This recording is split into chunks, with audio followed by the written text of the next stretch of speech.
കഥ ഭർത്താവ് ഭാഗം 27.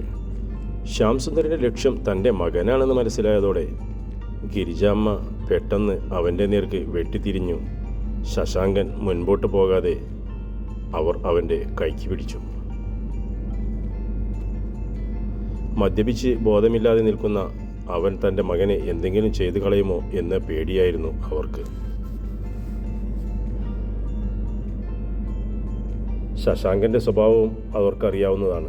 അവൻ്റെ മുമ്പിൽ എവിടെ അനീതി കണ്ടാലും അതിനെതിരെ അപ്പോൾ തന്നെ പ്രതികരിക്കുന്ന സ്വഭാവമാണ് അവൻ്റേത്. മോനെ, നീ വീട്ടിലേക്ക് പോ, ഇക്കാര്യത്തിൽ നീ ഇടപെടേണ്ട. ശശാങ്കനെ അവർ പിന്നോട്ട് തള്ളിയെങ്കിലും ഒരിഞ്ച് പോലും ചലിക്കാതെ അവൻ അവിടെ ബലം പിടിച്ചു നിന്നു.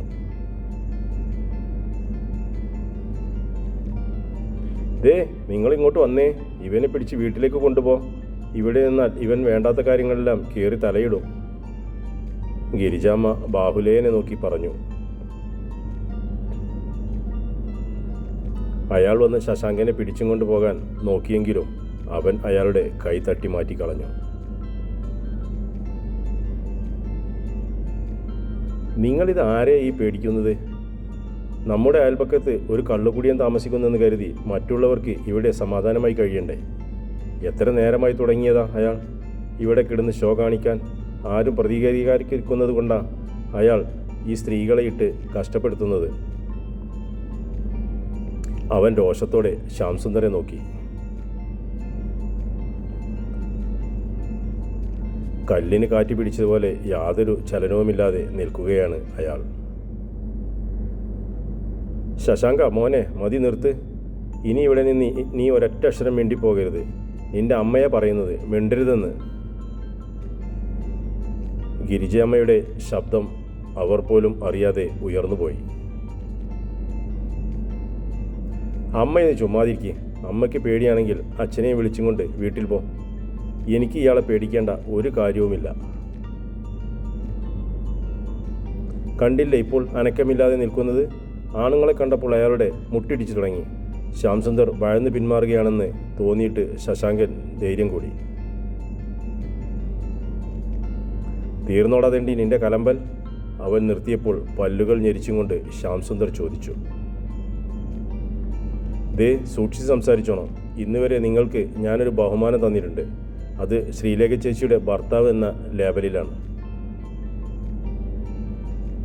എന്നോട് കന്നന്തിരിവ് കറയാനാ ഉദ്ദേശമെങ്കിൽ ആ ബഹുമാനം അതേപോലെ തന്നെ ശശാങ്കൻ അങ്ങ് തിരിച്ചെടുക്കും. പറഞ്ഞില്ലെന്ന് വേണ്ട. അവൻ ശ്യാംസുന്ദറിൻ്റെ നേർക്ക് കൈ ചൂണ്ടി. എൻ്റെ വീട്ടിൽ കയറി വന്ന് എൻ്റെ നെഞ്ചിന് നേർക്ക് വിരൽ ചുണ്ടുന്നോടാ ചേറ്റെ? നൊടിയിടയിൽ ശ്യാംസുന്ദർ തനിക്ക് നേരെ ചൂണ്ടപ്പെട്ട അവൻ്റെ ചൂണ്ടുവിരൽ കടന്നു പിടിച്ച് പിന്നോട്ട് വളച്ചു തിരിച്ചു. വേദന കൊണ്ട് ശശാങ്കൻ പുളഞ്ഞു നിലവിളിച്ചു.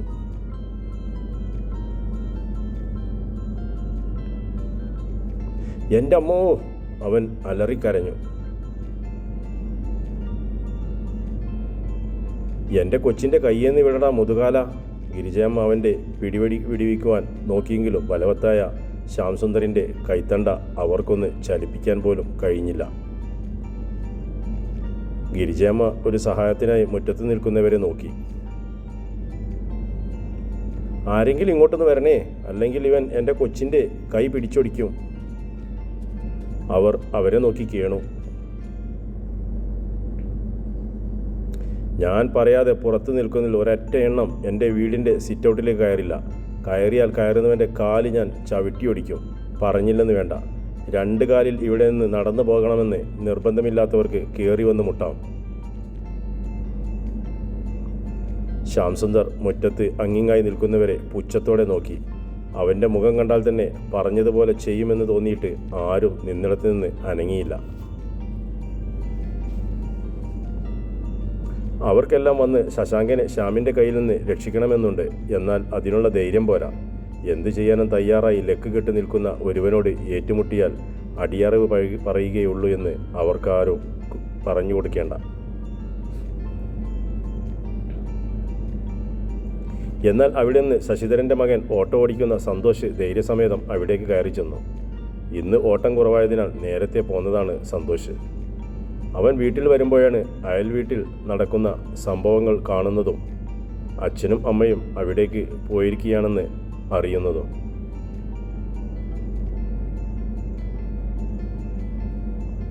അവനും നേരെ അങ്ങോട്ട് വന്നു. അവൻ വരുമ്പോൾ കാണുന്ന കാഴ്ച ശ്യാംസുന്ദർ ശശാങ്കൻ്റെ വിരൽ പിടിച്ചൊടിക്കാൻ നോക്കിക്കൊണ്ട് നിന്ന് നാട്ടുകാരെ വെല്ലുവിളിക്കുന്നതാണ്. ശ്യാമേട്ട, അവൻ്റെ കയ്യിൽ നിന്ന് വിട്. സന്തോഷ് വന്ന് തൻ്റെ കയ്യിൽ പിടിച്ചതോടെ ശ്യാമിനും വാശിയായി.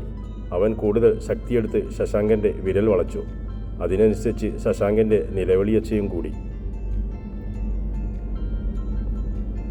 ശ്യാമേട്ട, നിങ്ങളോടാ പറയുന്നത്, അവൻ്റെ ശരീരത്ത് തൊട്ടുള്ള കളി വേണ്ട. അവൻ നിങ്ങളോട് എന്തെങ്കിലും സംസാരിച്ചിട്ടുണ്ടെങ്കിൽ അതേപോലെ അതിന് നിങ്ങൾക്ക് മറുപടി കൊടുക്കാം. ഇനി അത് നിങ്ങൾക്ക് ഇഷ്ടമായില്ലെങ്കിൽ ഈ വീട്ടുമുറ്റത്ത് നിന്നും ഇറങ്ങിപ്പോകാൻ പറയാം. അല്ലാതെ അവനെ ശാരീരികമായി ആക്രമിക്കാൻ നിങ്ങൾക്ക് അധികാരമില്ല. അത് പറയാൻ നീ ആരടാ? ശ്യാമിൻ്റെ നോട്ടം അവനിലേക്കായി. എന്നെ ശ്യാമേട്ടൻ അറിയാമല്ലോ, എന്നും കാണുന്നവരല്ലേ നമ്മൾ. എൻ്റെ പേര് സന്തോഷ് കുമാർ. ദാ ആ കാണുന്നതാണ് എൻ്റെ വീട്. അവൻ തൻ്റെ വീടിന് നേർക്ക് വിരൽ ചൂണ്ടി. ഓഹോ, ഇവൻ കാണിച്ച തോന്നിവാസത്തിന് ഇവനെ തൊട്ടപ്പോൾ നൊന്തത് നിനക്കാണെങ്കിൽ ബാക്കി നിനക്ക് തരാടാ പട്ടി. ശ്യാംസുന്ദർ ശശാങ്കൻ്റെ വിരലിൽ നിന്നുള്ള പിടുത്തം വിട്ട ശേഷം സന്തോഷിൻ്റെ കഴുത്തിന് കുത്തിപ്പിടിച്ചു. പെട്ടെന്നുള്ള ആക്രമണമായതിനാൽ സന്തോഷിന് ഒഴിഞ്ഞു മാറാൻ കഴിഞ്ഞില്ല. മറുകൈ വീശി അവൻ സന്തോഷിൻ്റെ കരണത്ത് ഒറ്റ അടിയടിച്ചു. ഇത് എന്തിനാണെന്ന് അറിയാമോടാ ഊളെ? ഞാൻ കയറരുതെന്ന് പറഞ്ഞിട്ടും എൻ്റെ വീട്ടിലേക്ക് കയറിയതിന്. ഞാൻ അരുതെന്ന് പറഞ്ഞാൽ അത് ചെയ്തേക്കരുത് ഒറ്റയെണ്ണം. സന്തോഷ് ശ്വാസം മുട്ടി അവൻ്റെ കയ്യിൽ അടിക്കാനും മാന്താനും തുടങ്ങി. ശശിധരനും വിജയമ്മയും നിലവിളിച്ചും കൊണ്ട് മകൻ്റെ അടുത്തേക്ക് ഓടി വരാൻ നോക്കുമ്പോൾ ശ്യാംസുന്ദർ അവൻ്റെ കഴുത്തിന് കുത്തിപ്പിടിച്ചുയർത്തി രണ്ടുപേർക്കും ഇടയിലേക്കിട്ടു കൊടുത്തു.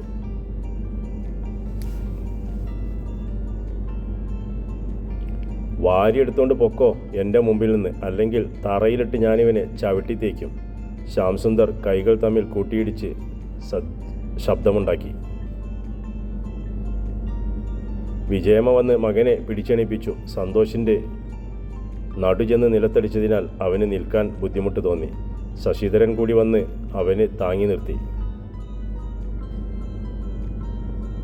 വാ മക്കളെ, നമുക്ക് വീട്ടിൽ പോകാം. ഇവന് ഭ്രാന്ത. മയക്കുമരുന്ന് തിന്നിട്ട് മനുഷ്യനെ കാണുമ്പോൾ ഉണ്ടാകുന്ന ഭ്രാന്ത്.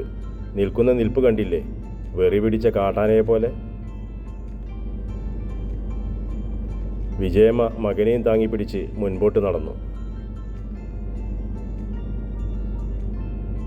അങ്ങനെ അങ്ങ് വിട്ടാൽ പറ്റില്ലല്ലോ വിജയമ്മേ. നമുക്ക് കൊച്ചുങ്ങളെ കൊണ്ടുപോയി ആശുപത്രിയിൽ അഡ്മിറ്റ് ചെയ്തിട്ട് നേരെ പോലീസ് സ്റ്റേഷനിൽ പോകാം. ഇവൻ്റെ തിണ്ണമെടുക്ക് പോലീസുകാരോട് കാണിക്കുന്നത് ഒന്ന് കാണണമല്ലോ. നിനക്കുള്ള കൂലിപ്പലിശ ചേർത്ത് ഞാൻ തന്നില്ലെങ്കിൽ എൻ്റെ പേര് ഗിരിജയമ്മ എന്നല്ല അല്ലടാ. ഗിരിജമ്മയുടെ കണ്ണിൽ നിന്ന് തീ പറക്കുന്നുണ്ടായിരുന്നു. ആശുപത്രിയിലോ ഏത് കോപ്പിലോ കൊണ്ടുപോക്കോ നിങ്ങളുടെ മക്കളെ. പക്ഷേ പോലീസ് സ്റ്റേഷനിലെ ലോക്കപ്പിലോ കിടത്തി ശ്യാംസുന്ദരെ ശിക്ഷിച്ചു കളയാമെന്ന് പൂതി ആർക്കെങ്കിലും ഉണ്ടെങ്കിൽ ഇപ്പോഴേ അതങ്ങ് കളഞ്ഞേക്കണം, കേട്ടല്ലോ.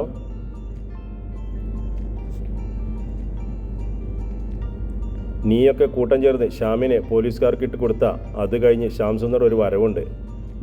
നിന്നെ ഒരൊറ്റ എണ്ണത്തിനെ നിൻ്റെയൊന്നും വീട്ടിൽ കിടത്തി ശ്യാംസുന്ദർ ഉറക്കത്തില്ല. ജീവിതത്തിൽ പിന്നെ സമാധാനം എന്താന്ന് നീയൊന്നും അറിയാനും പോകുന്നില്ല. നീയൊക്കെ ആർക്ക് വേണ്ടിയിട്ട് ശ്യാമിനെ പോലീസ് സ്റ്റേഷനിൽ കയറ്റുന്നോ ആ അവന്മാർ എന്നെങ്കിലും എൻ്റെ ടിപ്പറിൻ്റെ മുമ്പിൽ വന്ന് പെട്ടാൽ അതോടെ തീരും നിൻ്റെയൊക്കെ മക്കളുടെ ജീവിതം. തീർത്ത് കളയും ഞാൻ നായിൻ്റെ മക്കളെ. ശ്യാംസുന്ദറ പറയുന്നത് എല്ലാവരോടുമായി.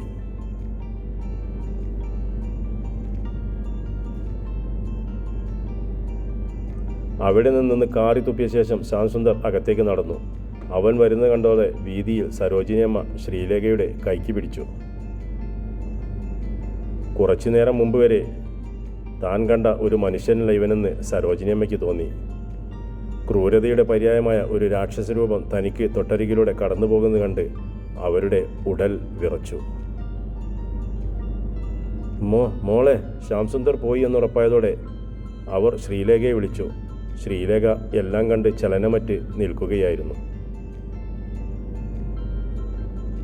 അവൾ മെല്ലെ ശിരസുയർത്തി അമ്മയെ നോക്കി. കാണെ കാണെ അവളുടെ കണ്ണുകൾ നിറഞ്ഞു വന്നു. തിരിച്ചറിവിൻ്റെ ഒരു ഇടിമിന്നലേറ്റ് സരോജിനിയമ്മയുടെ നെഞ്ചു കത്തി. താൻ നെഞ്ചിൽ കുത്തിയിറക്കിയ ഒരു കത്തിമുന തുമ്പാൽ മകളുടെ ഹൃദയം കീറിപ്പിടഞ്ഞൊഴുകുന്ന ചോരയാണ് അവളുടെ കണ്ണുകളിൽ നിറയുന്നതെന്ന് അവർക്ക് തോന്നി. എൻ്റെ തമ്പുരാനെ എന്ന് ശബ്ദമില്ലാതെ ഒരു നിലവിളി അവരുടെ കണ്ടനാളത്തിൽ കിടന്നു പിടഞ്ഞു. സുനിത പൂവാലിയെയും അഴിച്ചും കൊണ്ട് കയ്യിലൊരു കെട്ട് പുല്ലുമായി വരുമ്പോഴാണ് വിജയമ്മ സന്തോഷിനെയും പിടിച്ചും കൊണ്ട് അവൾക്കെതിരെ വരുന്നത്. എന്തു പറ്റി വിജയമ്മ ചേച്ചി? സന്തോഷേട്ടന് എവിടെയെങ്കിലും വീണോ? അവൾ തിരക്കി. സുനിത അവിടെ നിന്നപ്പോൾ എന്നും വരുന്ന വഴിയെ പൂവാലി വീട്ടിലേക്ക് നടന്നു. ദേ പെണ്ണെ, എൻ്റെ വായപ്പിടി ചൊറിഞ്ഞു വരുന്നുണ്ട്. ഞാൻ എന്തെങ്കിലുമൊക്കെ പറഞ്ഞു പോവും. അവിടെ ചോദ്യം കേട്ടില്ലേ? സന്തോഷേട്ടൻ പോയി എവിടെങ്കിലും വീണോന്ന്? വീണടി. അത് സന്തോഷേട്ടനല്ല, നിന്റെ ചേച്ചിയാണെന്ന് മാത്രം. അതിൻ്റെ ജീവിതം ഇനി എവിടെ ചെന്ന് നിൽക്കുവോ? വിജയമ്മ സന്തോഷിനെ വീട്ടിനുള്ളിലേക്ക് കൊണ്ടുപോയി. സുനിതയ്ക്കാകട്ടെ അവർ പറഞ്ഞതൊന്നും മനസ്സിലായില്ല. അവൾ അന്തിച്ചു നിൽക്കെ ശശിധരൻ അവളോട് പറഞ്ഞു, പോട്ടെ മോളെ, ക്ഷമിച്ചേക്ക്. അവൾ അവൻ്റെ പെറ്റമ്മയല്ലയോ? ആ സങ്കടം കൊണ്ട് പറഞ്ഞു പോയതാ, അല്ലാതെ മോൾ സങ്കടപ്പെടണമെന്ന് കരുതി പറഞ്ഞതല്ല. എന്താ ചേട്ടാ കാര്യം? നിങ്ങൾ പറയുന്നതൊന്നും എനിക്ക് മനസ്സിലാകുന്നില്ലല്ലോ. സുനിത അയാളുടെ മുഖത്തേക്ക് തന്നെ നോക്കി നിന്നുകൊണ്ട് പറഞ്ഞു. തങ്ങൾ സുനിതയുടെ വീട്ടിലേക്ക് പോകാനുണ്ടായ സാഹചര്യവും ശേഷം അവിടെ നടന്ന കാര്യങ്ങളും അയാൾ അവളോട് ചുരുക്കത്തിൽ പറഞ്ഞു. സുനിത പിന്നെ അവിടെ ഒറ്റ നിമിഷം നിന്നില്ല. അവൾ ഓടി വീട്ടുമുറ്റത്ത് വരുമ്പോൾ പൂവാലി അവളെ കെട്ടുന്ന തെങ്ങിൻ ചുവട്ടിൽ വന്ന് നിൽക്കുകയാണ്. സാധാരണ താൻ പൂവാലിയെയും കൊണ്ട് വരുമ്പോഴേക്കും അമ്മ അവൾക്കുള്ള കാടിവെള്ളം തയ്യാറാക്കി വയ്ക്കുന്നതാണ്. ഇന്ന് പക്ഷേ ഒരു ചത്ത വീടിൻ്റെ മൂകതയാണ് എങ്ങുമെന്ന് സുനിതയ്ക്ക് തോന്നി. അവൾ പൂവാലിയെ തെങ്ങിൽ കെട്ടിയ ശേഷം വീട്ടിലേക്ക് കയറി ചെന്നു. അടുക്കളയിൽ എന്തോ യാന്ത്രികമായി ചെയ്തും കൊണ്ട് അമ്മ നിൽക്കുന്നു. അമ്മയ്ക്കരികെ നിൽക്കുന്ന ശ്രീലേഖ ചേച്ചിയുടെ കണ്ണിൽ നിന്നും ഒരു നീർത്തുള്ളി പൊഴിഞ്ഞ് തറയിൽ വീണതുപോലെ അവൾക്ക് തോന്നി. സുനിത വന്ന് മുമ്പിൽ നിന്നിട്ടും ശ്രീലേഖ മുഖമുയർത്തിയില്ല. ചേച്ചി, അവൾ വിളിച്ചു. എന്താ ചേച്ചി ഇതൊക്കെ? അവളുടെ ഒച്ച ചിലമ്പി. ശ്രീലേഖ പെട്ടെന്ന് മുഖമുയർത്തി അവളെ നോക്കിയിട്ട് തനിക്കൊന്നും അറിയില്ലെന്ന മട്ടിൽ ഇരു കൈകളും വിടർത്തി കാട്ടി. കേട്ടിട്ട് പേടിയാവുന്നല്ലോ ചേച്ചി. ശ്യാമേട്ടൻ. സുനിത ബാക്കി എന്തെങ്കിലും പറയും മുമ്പേ ശ്രീലേഖ കൈ ഉയർത്തി അവളുടെ വായ പൊത്തി. ശ്രീലേഖയുടെ കണ്ണുകളിലെ നിസ്സഹായത അവൾക്ക് മനസ്സിലാക്കാൻ പറ്റുമായിരുന്നു. ഞാൻ ഇങ്ങോട്ട് വരുമ്പോൾ വിജയമ്മ ചേച്ചിയുടെ ഭർത്താവ് പറഞ്ഞത് ശ്യാമേട്ടൻ അവരുടെ മക്കളെയൊക്കെ ഒരുപാട് ഉപദ്രവിച്ചോ ചേച്ചി? ശ്രീലേഖ മെല്ലെ തലയാട്ടി. അവർക്കൊക്കെ നമ്മോട് വിരോധമായി ചേച്ചി. അവരത് പുറത്ത് കാണിക്കുന്നില്ലെന്നേ ഉള്ളൂ. ഇന്ന് വരെ നമ്മോട് മുഖം കറുത്ത് ഒറ്റ വാക്ക് പറയാത്ത വിജയമ്മ ചേച്ചി പോലും എന്നോട് ദേഷ്യപ്പെട്ടു. സാരമില്ല മോളെ, നീ അത് കാര്യമാക്കണ്ട. അവരുടെ സങ്കടം കൊണ്ട് പറഞ്ഞതാ. അവരോട് ശ്യാമേട്ടൻ ചെയ്തത് വെച്ച് നോക്കുമ്പോൾ പോട്ടെ, മറന്നുകള. ശ്രീലേഖ അനിയത്തിയെ തന്നോട് ചേർത്ത് നിർത്തി.